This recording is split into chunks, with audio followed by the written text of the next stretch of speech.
यदि आप हमारे चैनल के सभी गाने को पसंद करते हैं तो डीडी प्रोडक्शन हाउस के यूट्यूब चैनल को लाल बटन दबा के सब्सक्राइब करें और घंटी के निशान को जरूर दबाएं।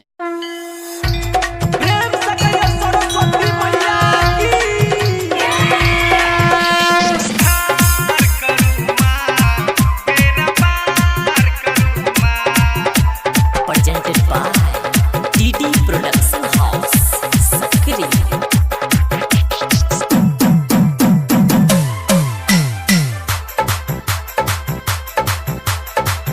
अब मिथिला में सरस्वती मैया चढ़ के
recording by DD production house Sakri 97 084 45 722।